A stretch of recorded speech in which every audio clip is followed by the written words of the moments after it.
Saludos cordiales, sean todos ustedes bienvenidos a Canal 8, antiguo Canal 9 de la isla de San Miguel de la Palma, y bienvenidos al programa de Directo al Objetivo, un programa de entrevistas donde conversamos de los aspectos relacionados con la vida pública, con el mundo de la empresa, de la economía, del trabajo, de la cultura. Y en esta ocasión tenemos que agradecerle el que ha aceptado la invitación una vez más a este programa y a este canal, a don José Luis Perestelo Rodríguez, presidente del Cabildo Insular y senador por la isla de San Miguel de la Palma. Don José Luis, bienvenido. Saludos cordiales, don Ricardo, saludos cordiales a todos los telespectadores. Muy bien. Todos sabemos que don José Luis ha de estar doblemente atento y atender yo diría que a dos programas electorales, el insular del Cabildo y el del Senado.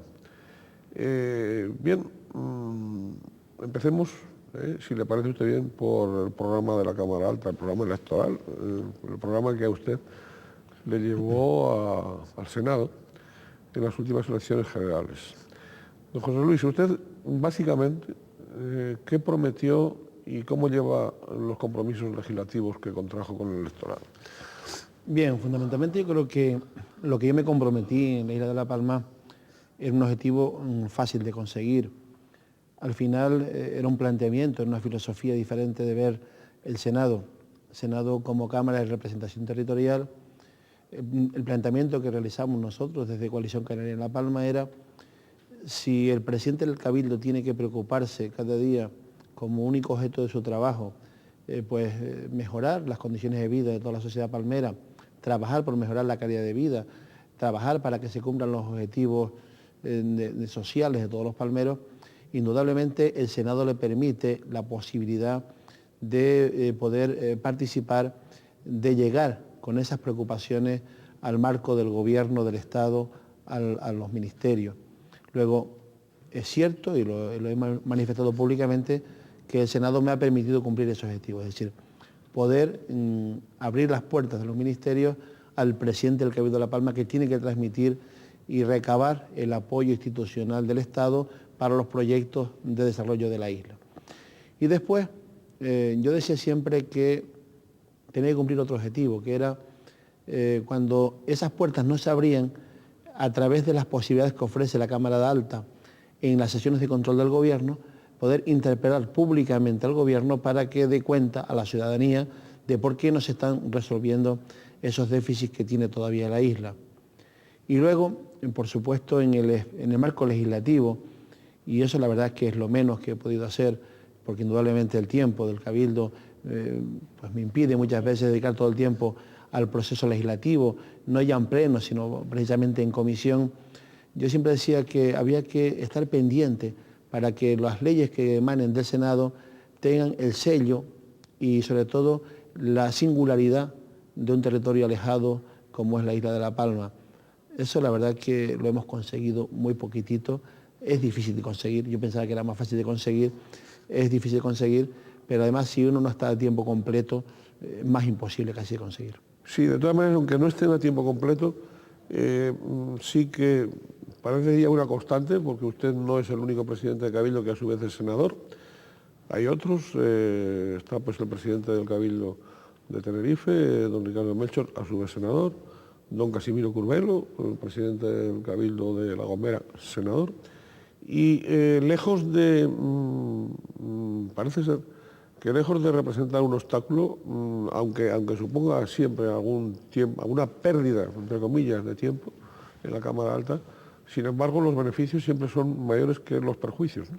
Bien, la verdad es que si uno analiza, pierde uno el tiempo o tiene el tiempo de poder analizar, digamos, el currículum de los senadores, observará que encontrará alcaldes de La Coruña, de Linares, de ciudades importantes del territorio de todo el Estado español, que se encontrará presidentes de diputaciones, concejales y consejeros de diputaciones, presidentes de Cabildo y consejeros de Cabildo, de todos los partidos políticos.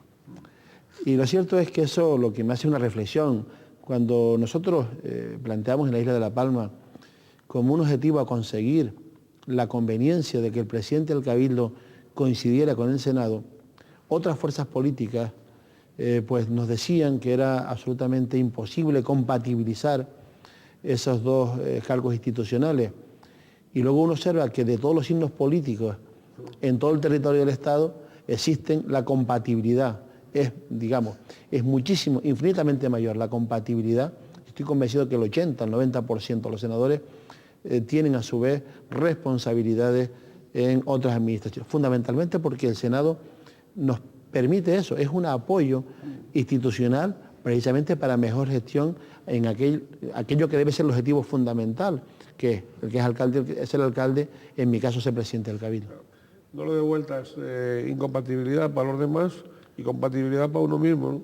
Sí, yo creo que es un tema que es una práctica habitual, pero afortunadamente yo creo que la sociedad diferencia perfectamente lo que son cada una de las elecciones, diferencia precisamente lo que es el Congreso de los Diputados del Senado y diferencia también lo que son las instituciones locales y sobre todo qué quiere en cada momento para su institución más cercana, que es precisamente pues, su ayuntamiento, su cabildo, su gobierno. Don José Luis, ¿y son fáciles las relaciones en el seno del grupo parlamentario suyo con un portavoz, el señor Mendoza, militante de Nueva Canarias, escindido de Coalición Canaria? La verdad que yo tengo que decir con satisfacción que sí. Realmente en este tiempo en el que ha habido ese problema en Coalición Canaria, el grupo parlamentario en el Senado ha sido un grupo cohesionado de 4 compañeros que trabajamos conjuntamente, que nos sustituimos sin ningún problema, que no existe ninguna discrepancia, sobre todo a la hora de establecer las preguntas parlamentarias, los turnos de preguntas parlamentarias, las intervenciones en los diferentes debates. Es más, yo creo que incluso pues, tenemos que pedirle más a un compañero que intervenga, más que tener problemas porque no te dejen intervenir. Mire, y bueno, en la actual legislatura, aunque se habló de la modificación de los cambios en el Senado, lo cierto es que el Partido Socialista parece que ha cogido carrerilla en lo de los estatutos de autonomía y en cambio, esos cambios, esa modificación del Senado no se vislumbra todavía, ¿no? ¿O sí? ¿Usted cree que en la actual legislatura va a haber cambios o no? No, yo estoy completamente convencido de que no. No, ¿pero por qué? Yo creo fundamentalmente, mi teoría, de la experiencia que llevo en la legislatura anterior y lo que va de esta en el Senado, es que es una Cámara tranquila, pacífica y como tal, con poca repercusión mediática y como tal favorece al que tiene responsabilidades de gobierno. Luego, si el que gobierna le va bien, pues indudablemente no pondrá en marcha reformas que puedan cuestionarle más, suponer una amplificación del trabajo que se hace en el Senado y por tanto al final una incomodidad, digamos, a la hora de gobernar. Luego, es habitual que las dos fuerzas políticas mayoritarias en el Estado, cuando están en la oposición, hablan siempre de la reforma del Senado. Cuando llegan al gobierno también hablan, y sus presidentes de gobierno, tanto el anterior como este, hablan de la reforma del Senado como una declaración de intenciones, pero que luego después se queda en nada. Yo aquí siempre recuerdo el trabajo de una persona a la que yo quiero mucho y que ha sido senador, que es Victorino Ríos. Yo creo que Victorino Ríos fue el que les puso el dedo en la llaga, porque al final les dice, bueno, ustedes hablan mucho de reformas, yo les pongo aquí sobre la mesa una reforma. Además, hizo un trabajo magnífico Victorino Ríos, que ojalá alguien pudiera retomarlo en el Senado. Lamentablemente no tenemos esa fuerza política, los partidos pequeños, para poder obligar a la Cámara a un debate que no quiere, pero indudablemente todos hablamos de reforma del Senado. Cuando llegamos allí, poco se habla de la reforma, mucho de dar continuidad a lo que ha sido tradicional. Bien, y sin profundizar evidentemente sobre ese trabajo de don Victorino Ríos, usted, por su experiencia, por su paso por el Senado, por esa visión de Cámara de Representación Territorial, que al final es uno de los objetivos, pero Cámara auténtica, claro, uno de los objetivos del ser, de la naturaleza del Senado, ¿qué cambios introduciría usted básicos, elementales? Bueno, o sea, ¿qué tiene que cambiar el Senado, por lo menos de un modo sustancial? Mira, a mí me parece que el Senado tiene sentido en España en estos momentos, con la conformación que se ha dado al Estado de las autonomías. A veces, cuando se habla de la reforma constitucional, mucha gente se rasga las vestiduras. La Constitución fue fruto de un consenso, debe ser algo intocable, produjo una transición democrática ejemplar, y eso es verdad. Pero también es verdad que en este momento la España del siglo XXI, de los primeros años del siglo XXI, es completamente diferente a la España preconstitucional o a la España de la Constitución.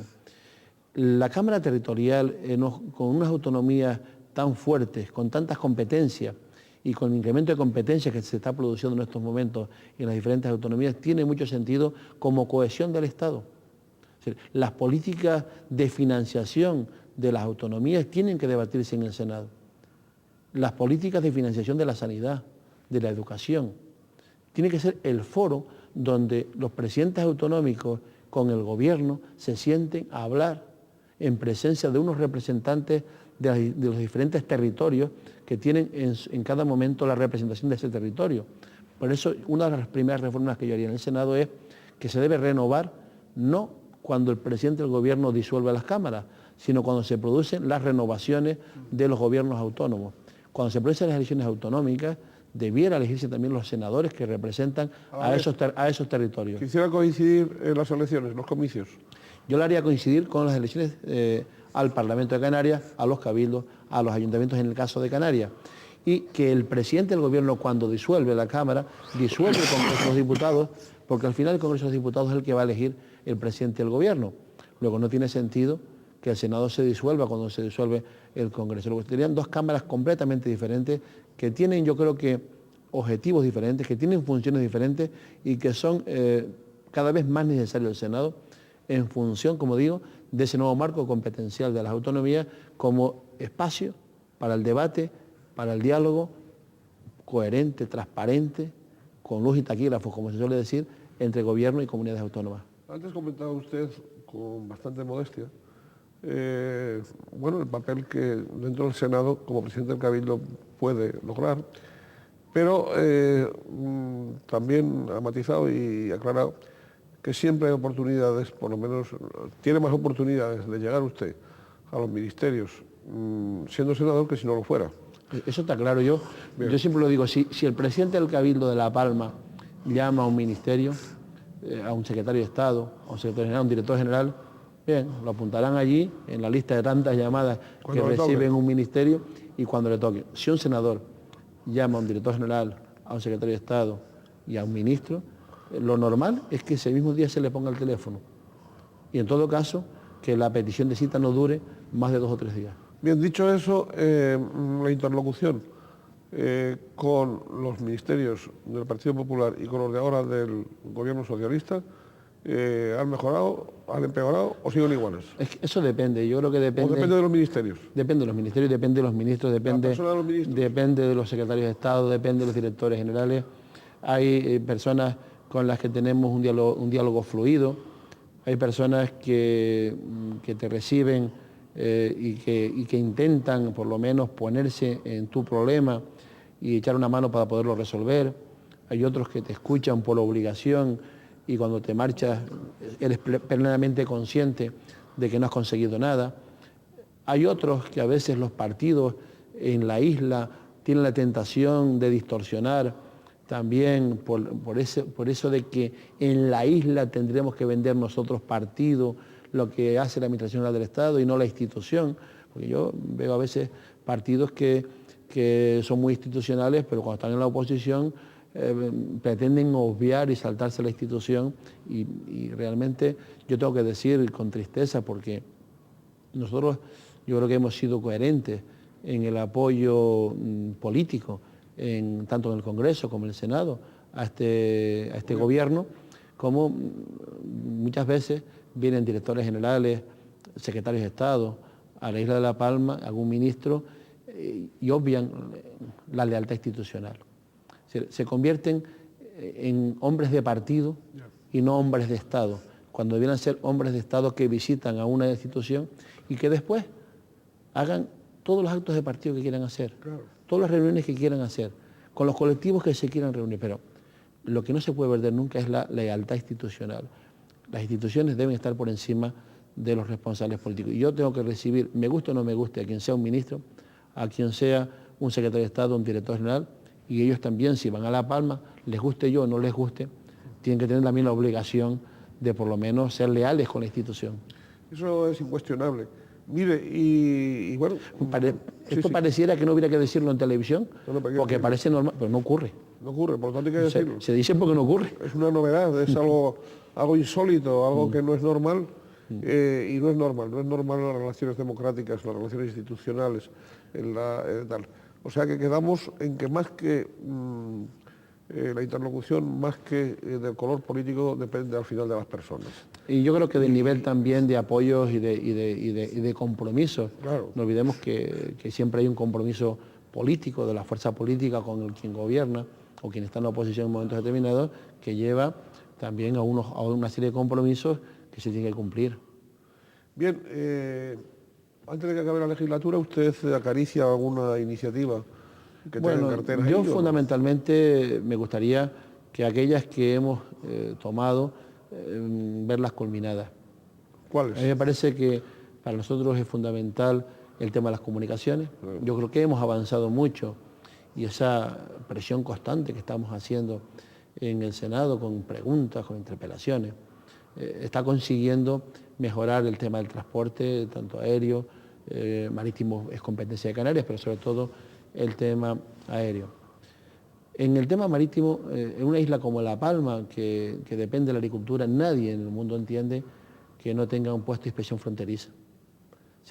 Que en una isla agrícola puedan entrar y salir mercancías agrícolas, sobre todo entrar, salir es más fácil, entrar mercancías agrícolas que pueden importar plagas hacia nuestros cultivos y afectar a nuestra economía, no lo entiende nadie cuando lo decimos. Que nuestro puerto, que La Palma ocupa un lugar estratégico en Canarias, que se le ha imposibilitado por ese lugar estratégico, por esa orografía, no hemos tenido, digamos, el desarrollo turístico que han tenido, y no digo ni bueno ni malo, que hayan tenido otras islas. Sin embargo, ocupamos un lugar estratégico en las comunicaciones y hay un turismo de gran calidad, que deja muchos recursos económicos donde para, que es el turismo de cruceros.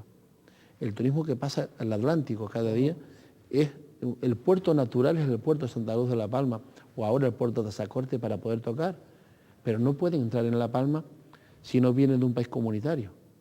Con lo cual, ese potencial económico que podríamos tener de desarrollo del comercio, desarrollo de los servicios, abastecimientos de agua, que podríamos dar en nuestros puertos, aparte de alimentos, a esos barcos que cruzan el Atlántico, no se lo podemos dar porque tienen que ir primero a Funchal o primero a Santa Cruz de Tenerife o a Gran Canaria, a Puerto de la Luz, porque no somos puerto exterior comunitario, no somos puerto frontera. Y eso no es nada más. El puesto de inspección fronteriza necesita una infraestructura, sí, unos veterinarios, unos médicos, un personal especializado.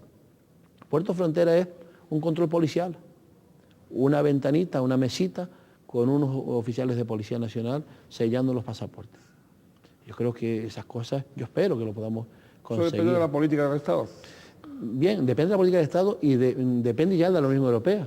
Yo no voy a obviar ahora que estamos en un marco de la Unión Europea, pero si hay voluntad política por parte del Gobierno del Estado, la Unión Europea lo va a conceder más fácilmente. Ya tengo respuestas favorables del Estado y el Estado se ha comprometido en el Senado a que va a conseguir que eso sea puerto frontera. Hablando de comunicaciones, sobre todo aéreas, de cara a la temporada veraniega y turística, y en general al transporte de personas. Bien, la verdad es que nosotros aspiramos y creemos que se dan las condiciones suficientes para tener una frecuencia diaria entre La Palma y Madrid. Nosotros pensamos también que es exigible a la compañía Iberia que esa frecuencia se establezca desde la propia compañía. ¿Por qué? Aunque es una empresa privada, proviene de una situación de privilegio en el mercado en su condición anterior de empresa estatal. También pensamos que existen condiciones, como digo, de rentabilidad para que esa línea opere con la frecuencia diaria. En estos momentos estamos, cara al verano, con más de una frecuencia diaria, con otras compañías que se han incorporado. En estos momentos los datos que tenemos hacen una perspectiva de máxima ocupación Eso nos permite ser optimistas porque el turista que más nos conviene a nuestra economía es precisamente el turista peninsular y el turista canario, que en este momento yo creo que hemos mejorado considerablemente las comunicaciones aéreas en Canarias con las dos compañías que están operando a plena satisfacción. Señor senador, ¿y cómo interpreta desde esa perspectiva de senador y de Cámara Alta los resultados del referéndum de Cataluña? Bien, yo creo que debemos ser objetivos a la hora de analizarlo. Yo no voy a entrar en valoraciones políticas que corresponden a los ciudadanos catalanes y a las fuerzas políticas catalanes, pero yo creo que el resultado del referéndum fue un claro triunfo del sí al Estatuto de Autonomía con una baja participación. Una baja participación que un poco nos tiene que preocupar a todos. A mí me preocupa muchas veces cuando en esta casa, en programas anteriores, se hacen encuestas en la calle y los ciudadanos conocen muy poquito de la actividad del Senado y para qué sirve el Senado. Yo creo que los partidos políticos y los políticos responsables de las instituciones tenemos una deuda con nuestras fuerzas políticas y con las instituciones y con los ciudadanos a la hora de no saber explicar bien para qué sirve cada una de las instituciones, y eso origina una cierta apatía del ciudadano que elige un domingo irse a la playa antes de votar en un referéndum, porque además cuando el resultado está cantado, indudablemente hay menos atractivo para ir a votar. Sí, pero fíjese usted, habla de votar, algo tengo yo redactado, un artículo, una columna que tengo recién redactada, saldrá estos días, de votar lo que se desconoce. Pocos días antes del referéndum del domingo pasado, salió una encuesta de Sigma 2, bastante tal, clavando los resultados, clavándolos al milímetro, los porcentajes.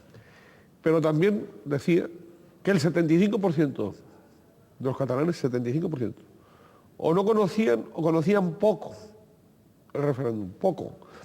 Es decir, que han votado, todavía es prodigioso que ha ido, prodigioso y preocupante, porque ni siquiera la mitad de los ciudadanos de un territorio se movilicen para votar, ni siquiera la mitad, para algo que ya no estamos hablando de la Constitución Europea, que nos puede sonar lejana, etcétera, sino para algo que es la Constitución del propio país, vamos, ya la segunda Constitución, la más íntima, ¿no? Ni siquiera para eso. Bien, yo creo que ahí en Cataluña... Hay desapego hacia la política. En Cataluña yo creo que han influido muchos factores, según mi criterio, sí, visto con la perspectiva de la lejanía. Por un lado, yo creo que hay, he dicho, no sé si de broma, confianza en los políticos. Parece que no, pero hay confianza, y si los ciudadanos que hemos elegido para que nos representen en el Parlamento nos proponen a nosotros como bueno un texto, digamos, de Estatuto de Autonomía, será bueno. Una confianza. Luego después yo creo que en Cataluña se ha mezclado lo catalán, un debate de un gobierno tripartito buscando con mucha confrontación, una campaña que a mí personalmente no me gustó en absoluto, ¿sí? Donde algunas personas no podían expresar libremente sus opiniones. Yo creo que todos esos factores sumados producen un cierto desencanto en los ciudadanos, y eso es lo peligroso, porque yo no conozco ninguna fórmula, o por lo menos una fórmula menos mala de gobierno. Yo creo que es la democracia. Y la democracia se sustancia y se fundamenta en la participación de los ciudadanos en los procesos electorales. Si todos, porque nos convenga en un momento determinado, esa apatía, ese abandono de las urnas, jugamos no a recuperar, no a informar, no a buscar, corre serios peligros la democracia, porque al final la fortaleza de una persona cuando tiene que tomar decisiones políticas está en el respaldo que haya tenido en el proceso electoral anterior. Participación y diálogo, son los fundamentos de la democracia, ¿no? Bien, claro. Participación y diálogo. ¿Qué opina usted del preanunciado diálogo del gobierno con ETA? A mí me parece que ETA deje de matar que no exista el terrorismo, que los ciudadanos en cualquier lugar del Estado español puedan circular libremente sin necesidad de ir escoltados, me parece que es un objetivo irrenunciable para cualquier Estado de Derecho. Yo, que viví esa tarde en el Senado, creo que fue un martes por la tarde, el anuncio de la tregua indefinida de ETA, y vi la alegría que se palpaba en casi todos los senadores y senadoras vascas, para mí me parece que es necesario. Hay que hacer un esfuerzo, es necesario hablar, y me parece que es obligación del gobierno hablar, hablar y hablar hasta conseguir acabar con esa lacra social que es el terrorismo. Es decir, tenemos entre todos que demostrar que por la vía de la fuerza del terror no se consigue ningún objetivo, y mucho menos político. Pero si tenemos un problema, tenemos que intentar resolverlo como sea, dedicándole todo el tiempo que sea necesario, y yo siempre apoyaré al gobierno, como lo hizo el anterior, que también habló, como es lógico, porque tiene que buscar el gobierno, tiene que buscar precisamente que se acabe. Yo no sé si la palabra es la correcta, es la palabra paz, pero que se acabe el terror de los que matan, porque claro, no estamos en una guerra, hay unos que matan y otros que queremos ser ciudadanos normales de un territorio. Bien, y los estatutos, la época de estatutos nos lleva al nuestro. Nos lleva al nuestro. ¿Vamos a tener estatuto o no? Está complicado. Está complicado. ¿Y por qué está complicado? Yo creo que está complicado. A mí me parece que... ¿No hay voluntad política? Yo iba a decir que no hay voluntad política, porque nos estamos, digamos, enredando o enrocando en cosas que pudieran parecer que no son fundamentales. Yo creo que esa situación de complejidad del estatuto no es más ni menos que la propia complejidad de un archipiélago como es Canarias, con 7 realidades diferentes. Yo creo que si no entendemos ese concepto, esa premisa previa, estamos condenados a no llegar a un acuerdo, o llegar a un mal acuerdo, o llegar a una situación de madrugada en las Cañadas del Teide y firmar un acuerdo porque se marcharon 3 o porque faltaban 2 o porque se votó 1. Yo creo que realmente es un tema complejo. Creo que estamos casi todos de acuerdo en el marco competencial, que es lo fundamental. Creo que estamos todos de acuerdo en la organización administrativa de Canarias, y estamos diferenciándonos en hechos puntuales. Unos porque creen que no podemos seguir avanzando en marcos competenciales, otros que creen como el tema de las aguas, que es un tema que parece fundamental, intentan ver que si ya no dependemos tanto de Madrid, su opción política puede quedar devaluada en el debate, y entonces se nos inventan unas fórmulas contrarias a lo que es moderno, a lo que se está aplicando en todos sitios. Es decir, en Canarias yo creo que se avanzó mucho con la circunscripción insular. Si se avanzó tanto en la circunscripción insular, si en estos momentos incluso autonomías uniprovinciales están planteándose dividirse en comarcas, ¿por qué? Porque uno de los valores fundamentales de la democracia es que el elector se vincule al elegido, que los electores se vinculen a su diputado, a su diputada. Eso ocurre en Inglaterra, por ejemplo, donde se elige incluso para el Congreso Nacional diputados por zonas, y allí cada zona tiene su diputado.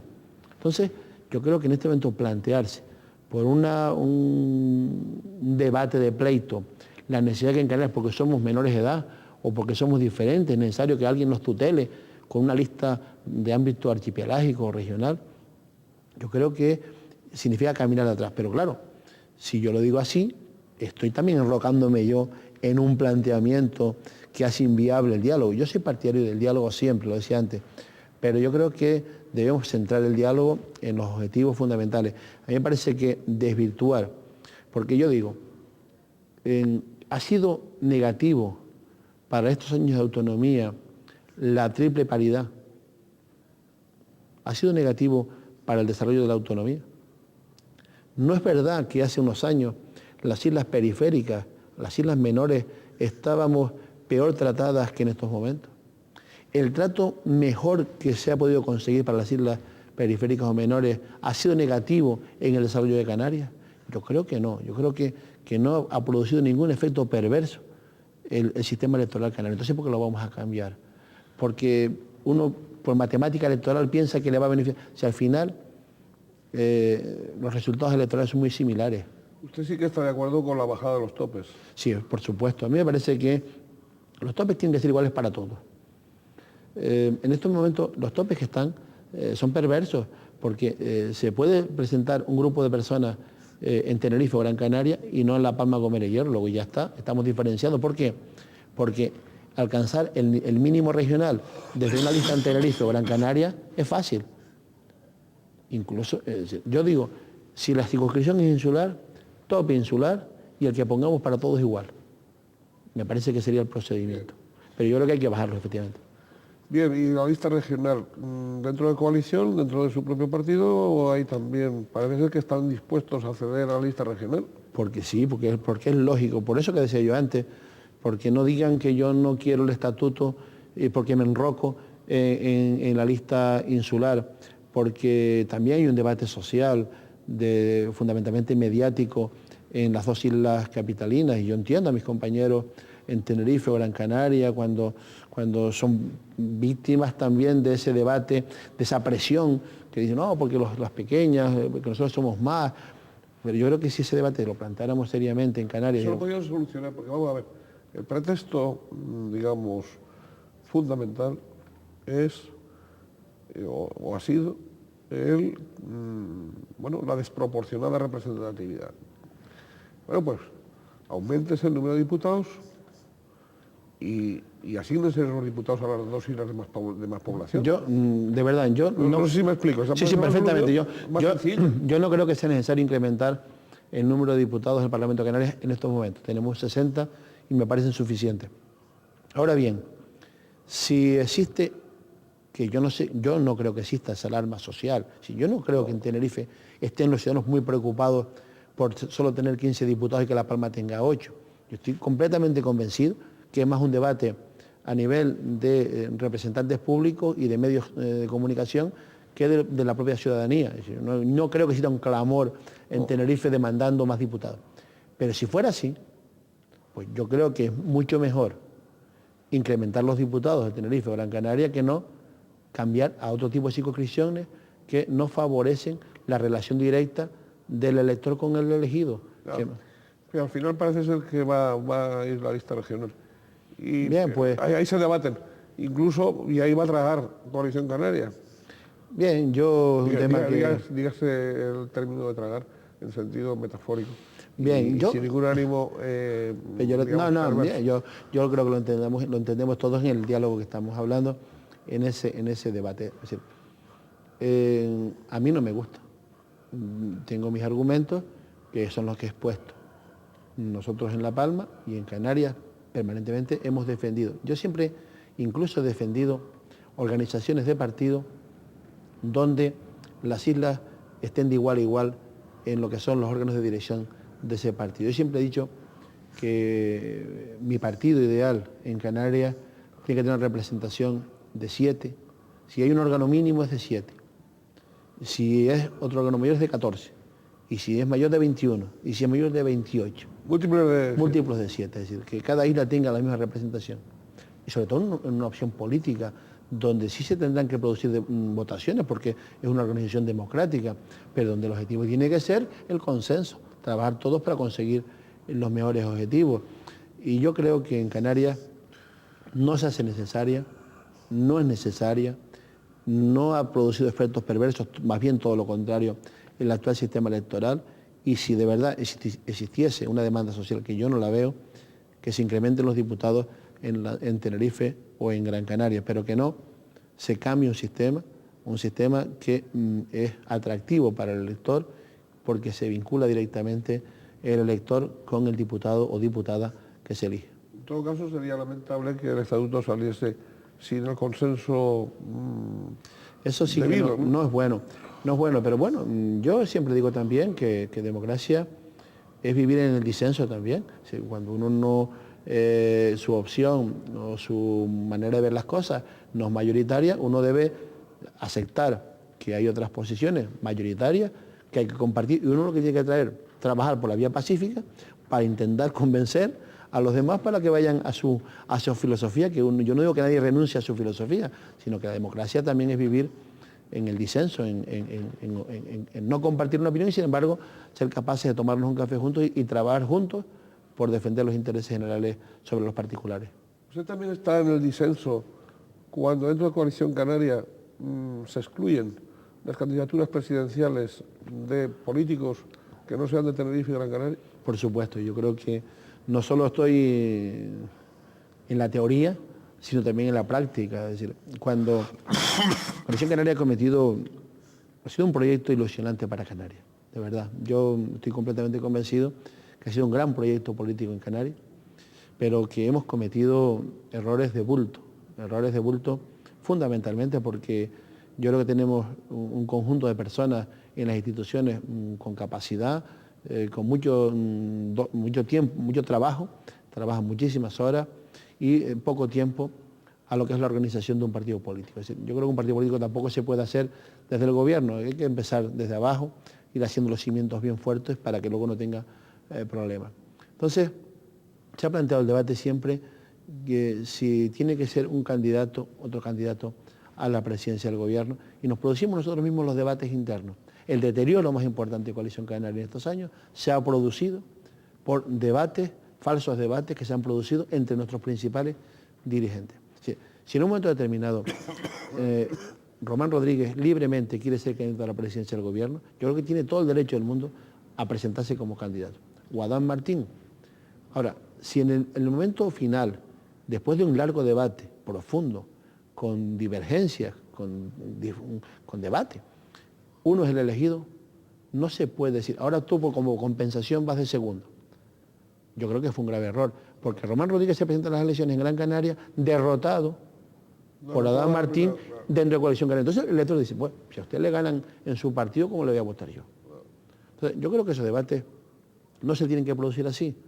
Y luego, por supuesto, el negar la posibilidad que pueda haber un candidato de una isla menor me parece que es contrario incluso hasta el procedimiento democrático y eso tenemos que mejorarlo y hay que cambiar y por eso nosotros votamos en aquel momento en contra de la alternancia. Y si tenemos un candidato que lo ha hecho muy bien y queremos que repita, ¿por qué no puede repetir? Yo creo que ahí tenemos unas disfunciones todavía que resolver y vamos a ver. Bien, el proyecto ilusionante el de Coalición. Como decía aquel mago, no, si uno a uno son buena gente, pero juntos vaya desastre, ¿no? Bueno, es un... Bien, no, es una broma. Don José Luis, estamos hablando antes de La Palma, del turismo, de los transportes, de la temporada de verano, que parece que pinta bien. Plan especial. Bien, ahí está. Estado actual. Estado es, me imagino cuando este programa se vea, estará aprobado por la CONMAC, salvo unas actuaciones que se han incrementado notablemente el número de camas durante el periodo de información pública, es decir, desde la aprobación inicial a la aprobación provisional, y por tanto, como se entiende que lo más importante es la garantía jurídica del documento para que sea un documento seguro a la hora de propiciar el desarrollo que se quiere en el plan, pasará nuevamente a información pública ese mes, pero automáticamente que el gobierno la próxima semana lo apruebe, estará aprobado, digamos, con una aprobación parcial, la parte más sustancial, la filosofía, toda una serie de carga turística que hemos querido darnos a la isla estará aprobada, sometimiento de información pública de esas partes que se han modificado, que lo que han hecho es atender por consentimiento unánime de todas las fuerzas políticas las alegaciones presentadas por particulares instituciones en este periodo. Bien, días atrás, muy recientemente, para el Plan Sectorial de Infraestructuras Turísticas, recibía la isla de La Palma algo así como 14,8 millones de euros, solo para la isla. Sí, efectivamente, pero bueno, no es para este año solo, ojalá ya me gustaría que fuera para solo un año. Claro. De esa parte, en estos momentos, tenemos invertido casi el 80%. Ya. Sí, está invertido ya. Sí, ese es el plan sectorial. Eso fue una gran idea del presidente del gobierno actual, cuando era consejero de Economía y Hacienda. Adán Martín planteó los planes sectoriales como instrumentos de la actuación conjunta de los gobiernos, del gobierno de Canarias y los cabildos insulares en cada isla. Incluso se abría la participación a los ayuntamientos, que un poco, como es lógico... Porque eso beneficia a todos los ayuntamientos. Claro, porque tenemos el plan de carreteras que han mejorado las carreteras en La Palma, plan de conservación de las carreteras que también hemos ejecutado, plan de desarrollo rural en La Palma ejecutado al 100%, plan de balsas, el plan de regadío, e incluso estamos planteando al gobierno y esperamos que en el mes de agosto de este año firmar un nuevo plan, porque ya ejecutamos todo lo anterior en el plan de regadío. Plan ganadero, donde vamos con retraso por una serie de circunstancias que ocurren muchas veces en las obras públicas, como en este caso con la central de derivados lácteos. Plan de desarrollo turístico, plan de zonas comerciales abiertas. Hemos invertido ya 600.000 euros en modernizar el casco en Santa Luz de la Palma y otros 600.000 en los Llanos Aridanes, para un poco, mejorar el comercio. ¿Son las obras que se están realizando ahora en la calle Real, etcétera? Terminamos, ya estamos en la segunda fase, ya hemos adjudicado... ¿Son esas las obras? Sí, 700.000 euros hemos adjudicado nuevos ahora para continuar en Santa Luz de la Palma y otros 600.000 y casi 700.000 también para los Llanos. Ahí lo que pretendemos es mejorar la accesibilidad al comercio tradicional, que no olvidemos genera unos puestos de trabajo muy importantes y necesarios en La Palma. Y así, el plan de cultura, estamos en este momento, se va a resolver el concurso convocado para redacción del proyecto y dirección de obras del auditorio insular en Los Llanos, y vamos también la restauración de nuestro patrimonio arquitectónico, arqueológico. Hemos hecho importantes obras dentro de esos planes sectoriales. Sí, oiga, y dentro del ámbito turístico, iniciativas como el complejo acuático deportivo del Jable en Los Llanos, Bien, ¿me parece favorable? Sin duda, nosotros hemos vivido, y es una realidad objetiva, de espaldas al mar, digamos, en cuanto a la utilización de los recursos del mar como generación de actividad económica. Sí, de espaldas al mar no hemos vivido porque tuvimos una inmigración muy importante, y ese puerto fue muy importante en una época. Luego hemos estado vinculados con el mar. Pero lo que son puertos deportivos, lo que son incluso los deportes náuticos, lo que es un parque marítimo, no hemos desarrollado esas actividades fundamentalmente porque esas actividades han estado vinculadas al turismo y ha habido un fuerte desarrollo en las islas secas y no en las islas como La Palma, que es una isla de agricultura y que por tanto no tenía ese desarrollo. Luego, ese tema, parque marítimo, es un proyecto que está muy ilusionado el alcalde de Los Llanos, Juan Ramón Hernández Gómez, una persona que lleva muchos años trabajando, luchando porque ese proyecto le salga, y la verdad es que vamos a ver, yo creo que va a salir y que tiene una financiación ya garantizada, no suficiente, habrá que seguir buscando financiación. Sé que hay inversores privados que ha trabajado mucho el ayuntamiento, que están dispuestos a invertir, y también nosotros vamos a trabajar en un centro de visitantes para hablar con los muchachos. Así tenemos la ciencia, tenemos un punto estratégico en la investigación, tenemos un cielo espectacular, que incluso estamos hablando de incorporarlo a la Reserva Mundial de la Biosfera, que es toda la isla de La Palma. ¿Por qué no ese centro de visitantes que ofrezca a una persona que está en cualquier país europeo o del mundo venir una noche a observar al lado de los científicos las estrellas, aprovechando la calidad del cielo de La Palma? Ahí tenemos un proyecto que también estamos ya trabajando y que pronto va a ser una realidad. Hablando del gran telescopio de Canarias, en el Roque de los Muchachos, bien, ahí está la exposición de Miami en este momento, o la inauguración, parece ser que para la primavera del 2007, de este gran telescopio por parte del Príncipe de Asturias, ¿no? Sí, parece que este año ya los técnicos lo tendrán operativo. Parece ser que es voluntad del Príncipe de Asturias estar oficialmente en la primera luz, que calculo para la primavera del próximo año. Tengo la sensación de que no va a ser, que van a ser al verano. Bien, la primavera del próximo año estará en vísperas de las elecciones locales, y no veo yo a Madrid con mucha voluntad de querernos dar esa satisfacción de esa primera luz.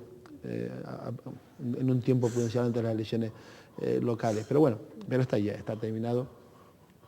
Y está también para nosotros importante porque yo recuerdo el año 96 que participé en la primera reunión del Consejo Rector del IAC y yo decía que los palmeros no éramos conscientes, no es que no fuéramos conscientes, sino que no percibíamos lo que nos beneficiaba tener esos observatorios. Al contrario, entendíamos que era un perjuicio. O sea, hemos cedido un lugar maravilloso, Roque los Muchachos, hemos aceptado la ley del cielo, que nos permite una menor calidad lumínica por las noches y no recibíamos nada a cambio. Yo recuerdo que aquella vez pedía una cosa tan simple como que las investigaciones del Roque los Muchachos, cuando se da la comunicación oficial, se diga que en la isla de La Palma es sin duda un escaparate para un desarrollo turístico futuro. Pues no, se ponían en la laguna porque el IAC tenía sede en la laguna. Entonces, conseguir esa sede nos ha costado mucho y ahora tenemos la sede ya con bastante cesión otra vez de las instituciones palmeras. Conseguir también el centro de visitantes nos ha costado mucho. Y otra cosa que es fundamental, permanentemente el director del Instituto Astrofísico, don Francisco Sánchez, que es un investigador, a quien se debe fundamentalmente el impulso que ha tenido ese observatorio, nos está diciendo que hay que establecer medidas coercitivas con los ayuntamientos que incumplen la ley del cielo. Pero yo le digo siempre lo mismo. ¿Pues hay todavía? No es que, pero no es por voluntad propia.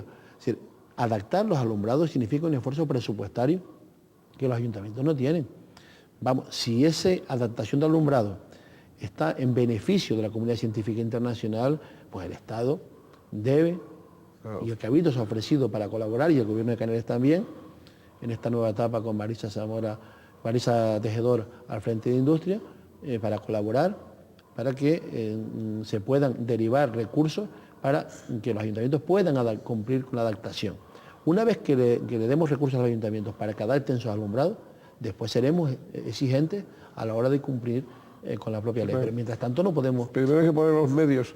Que por cierto, es muy restrictiva la luminosidad eléctrica en estos casos. Es bastante restrictiva. ¿Eso qué significa? ¿Que tiene que estar apagada media isla? Pues? No. ¿El alumbrado público? Fundamentalmente no, es un sistema de alumbrado que es un alumbrado que no emite radiación hacia arriba, sino que hacia abajo. Es una luz incluso media amarilla, que un poco pierde calidad lumínica, así que uno vaya por la calle y se ve un poquito amarillo en la cara, pues no nos gusta a nadie. Lo que pasa es que el número de báculos que hay que colocar es mucho mayor, porque digamos que la luz que desprende es menor. Entonces hace falta poner más para que tengamos una ciudad iluminada. Y esa luz no desprende contaminación hacia arriba, con lo cual tenemos una ciudad alumbrada, pero uno se posiciona fuera de la ciudad y por la parte alta, por el cielo, no ve ningún tipo de contaminación. ¿Qué núcleos de población son los que afectan fundamentalmente? A toda la isla, es decir, ¿Toda la isla? A los 14 municipios. ¿A todos los ayuntamientos? Vamos a ver, hasta el año 94, en una primera etapa, hubo un compromiso de la Administración General del Estado a través de la Dirección General de Universidades y hubo recursos para una primera adaptación que se produjo en esa época. Terminó justo en el 94, 95. Desde el 96 estoy planteando una nueva, un nuevo plan para establecerlo con los ayuntamientos. Parece, y yo creo que ahí también... Llevamos 10 años. Llevamos 10 años y yo espero que la reunión con la María Jesús San Segundo, la ministra anterior, nos dijo que había predisposición con la nueva ministra, que vamos a aprovechar esos vínculos que canarios, ascendentes canarios, y yo espero que, por lo que sé, lo recibió la semana pasada que estuvo aquí como un objetivo a conseguir. Me consta que esta misma semana ha estado la consejera Marisa Tejedor en Madrid, que es una consejera, para mí ha sido un descubrimiento político de primer nivel porque... Muy trabajadora. Muy trabajadora. Y dice que me piden en 2 semanas un informe. Yo le preparo el informe en 2 semanas y ya sé que se fue a Madrid, se sentó con la ministra, dónde tienen los recursos, esto vamos a poner nosotros, vamos a ir a La Palma y vamos a poner en marcha este plan para mejorar los alumbrados públicos. Don José Luis, La Palma, Reserva Mundial de la Biosfera. La exposición La Palma, un tesoro de diversidad atlántica. ¿Esto qué es? ¿Es una campaña de concienciación de los municipios? ¿O qué Vamos es? a ver, yo creo que en este momento se trata más de poner de manifiesto lo que los palmeros han conseguido con el territorio. cuando recientemente nos daban el premio César Manrique, lo primero que dije en Lanzarote es, esto no es un premio al Cabildo de La Palma, y mucho menos al presidente del Cabildo. Es un premio que pone en evidencia la relación histórica del palmero con su medio natural. Lo que pretendemos en estos momentos es decir a todos los palmeros y palmeras, miren, hemos conseguido entre todos esto. Esto es un instrumento potente en cuanto a promoción, en cuanto a revalorización de nuestras producciones, en cuanto al prestigio de la isla, en cuanto a cualquier desarrollo económico que podamos tener. Usémoslo. Démonos cuenta de lo que hemos conseguido. Y cuando va la gente a las... pero esto está en La Palma. Pero esto... Pues no, si eso ha sido lo que usted ha hecho por La Palma, lo que está trabajando por La Palma durante muchos años. Y yo creo que es poner en valor, poner en conocimiento, porque las nuevas generaciones conocen menos. Nosotros hicimos la muestra de medio ambiente recientemente en San Andrés y Sauce, pasaban cerca de 10.000 personas por ahí. ¿Qué nos preocupaba? Nuestros niños. No se quiere lo que no se conoce, que conozcan nuestro medio natural. Y dentro de esa misma realidad, ahí está también incluido el plan de paisajes. Es fundamental, es decir, el paisaje es nuestro equipamiento fundamental. Yo esta semana le escuchaba a un miembro del gobierno hablar del paisaje como equipamiento. Y la verdad que era una satisfacción, porque llevamos diciendo varios años, que nuestro equipamiento turístico fundamental es nuestro paisaje y nuestro medio natural.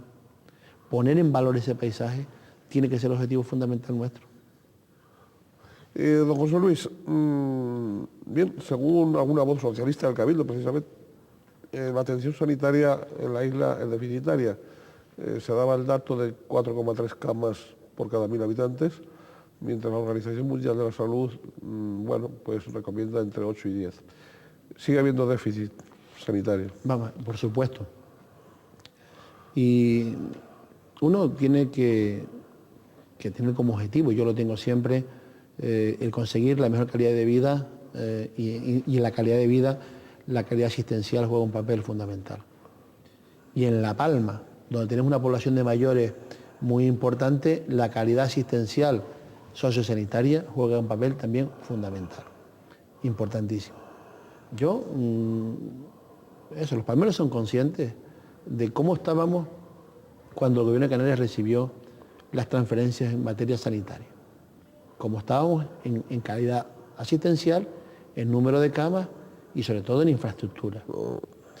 Y el cambio que se ha producido en La Palma en estos años es importantísimo, a mejor, en todos los sentidos, en infraestructura, en el Hospital General, los centros de salud comarcales, los centros de salud municipales, en calidad asistencial. Tenemos grandes profesionales que ejercen la medicina, como había también antes, pero antes no tenían las condiciones para poder ejercer la medicina. Luego, hemos cambiado. Falta muchísimo más, muchísimo más. Ya esta semana se anuncia que una planta del Hospital General que estaba cerrada, la consejera se ha comprometido a abrirla para el próximo año. En camas asistenciales de mayores tenemos más camas públicas que Tenerife. No digo ya... ¿Proporcionalmente? No. En términos absolutos. Tenemos un hospital de dolores que lo gestiona el propio Cabildo Insular de La Palma, con una calidad magnífica. Tenemos residencias geriátricas. Vamos a construir más. Estamos construyendo en los municipios centros de día. En discapacidad hemos incrementado la capacidad de servicios a niveles impresionantes. Yo creo que si hay una política en la que estamos felices, yo decía hace unos años que estaba muy feliz de la política de infraestructura, carreteras, infraestructuras hidráulicas, pero en estos últimos años hemos hecho un esfuerzo importante en atención sociosanitaria, en mayores, servicios para los mayores, discapacidad, programas con la discapacidad, programas con colectivos sociales, porque incluso tenemos en La Palma, afortunadamente, colectivos sociales formados por ciudadanos normales de la calle, que tienen preocupaciones por los más desfavorecidos. Y lo que hemos hecho desde el Cabildo no es nada extraordinario, sino apoyar económicamente esos proyectos para hacerlos más viables. Pero indudablemente, a la pregunta, yo estoy insatisfecho plenamente, que necesitamos mucho más para mejorar la calidad asistencial. Luis, se nos ha ido el tiempo, pero yo quería que comentase muy brevemente esas 8 líneas de ayuda para el sector agroganadero y pesquero de La Palma, que se ha puesto bueno, fundamentalmente que incluye, a mí me llama la atención porque incluye investigaciones, incluso apoyo a tesis doctorales. Claro, porque nosotros nos estamos quedando a veces con las líneas de subvención, que incluso algunas no se cubren por falta de solicitantes. También tenemos el tema de la investigación como un objetivo de entusiasmar a los más jóvenes en lo que es las posibilidades y las potencialidades que tiene nuestra isla en el sector agroganadero en estos momentos. Y siempre se dice que La Palma tiene muchos universitarios que luego no regresan. Es muy difícil que un universitario que se dedica a la investigación pueda volver a La Palma, no es lógico. Yo quiero que vuelva de vacaciones, pero que no se le cierren las puertas a lo que puede llegar a la investigación. Entonces, ahí estamos trabajando mucho, fundamentalmente para potenciar incentivar el desarrollo agroganadero, que tenemos un hándicap muy difícil de vencer, y es la historia. Nuestros padres, mi padre era agricultor, y mi padre, como los demás padres y madres de mi generación y de generaciones posteriores, no querían que nosotros fuéramos agricultores, y por eso hacían un sacrificio enorme para que nos fuéramos a la universidad a estudiar, para que no nos dedicáramos a la agricultura. Entonces, esa mentalidad, cambiarla, poderle demostrar a un joven que en la agricultura también hay rentabilidades económicas y ya no es un trabajo penoso, y ya se puede ir en coche a la finca, a la explotación, y se pueden trabajar de las 7 de la mañana a las 3 de la tarde o a las 2 y tener un buen sueldo, unos buenos rendimientos económicos. Eso nos falta, y ahí tenemos que seguir apoyando y convocando líneas de ayuda, incentivando en definitiva. No es más que incentivar a esos jóvenes que pueden incorporarse. Muy bien, pues se nos ha ido el tiempo. Definitivamente hay cantidad de cosas que dejamos en el tintero para una próxima ocasión.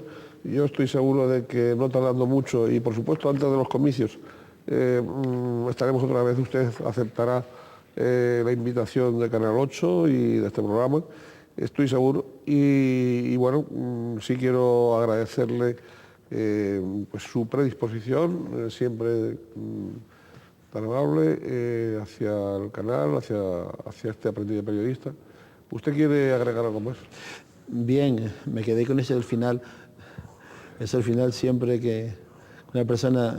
Yo siempre digo que, no sé si lo he dicho alguna vez aquí, yo por supuesto encantado de que me inviten a este canal. A mí siempre me han gustado los medios de comunicación.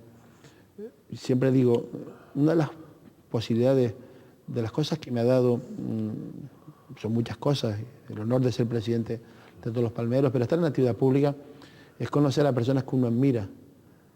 Y yo realmente, pues, poderme sentar aquí con don Ricardo Asirón es una satisfacción que indudablemente basta que me llamen para venir corriendo a estar sentado, porque yo no conozco a Ricardo Asirón, ahora lo conozco personalmente, después que estoy, pero antes lo leía y le seguía su trayectoria profesional, lo escuchaba en la radio. Eso me ocurre con muchas personas más, con algunos conductores o conductoras de programas de radio. A mí a veces me llama alguna persona de radio que yo admiraba, me parecía imposible que yo esté hablando con esta persona, y la verdad que es una satisfacción. Yo siempre agradeceré ese trato que siempre he tenido de todos los medios de comunicación, y yo creo que si nosotros queremos que nos saquen cuando se acercan procesos electorales, también tenemos que estar dispuestos, cuando las cosas no son tan buenas, también a contestar a las críticas y aceptar y saber que nos pueden poner en evidencia sobre incumplimientos en un momento determinado. Sin duda, es decir, el papel de los medios muchas veces es ayudarles a no dormirse en los laureles, pero esa labor también se puede hacer con el máximo respeto a las personas, el máximo respeto a las instituciones. Jamás hay que descender a la descalificación personal ni tal, sí que analizar la gestión, que es lo que se ventila, y lo que afecta a la lata de gofio público, que es lo que a todos nos toca en el bolsillo. Muy bien, muchísimas gracias, señor presidente del Cabildo y señor senador por la isla de San Miguel de la Palma. Muchísimas gracias a todos ustedes, y nada más que desearles, como siempre, que procuren ser felices en la medida de lo posible. Siempre digo que la medida de lo posible tiene mucho que ver con el pensamiento en los demás, a favor de los demás, no en contra de los demás. Muy buenas tardes, mañanas, saludos.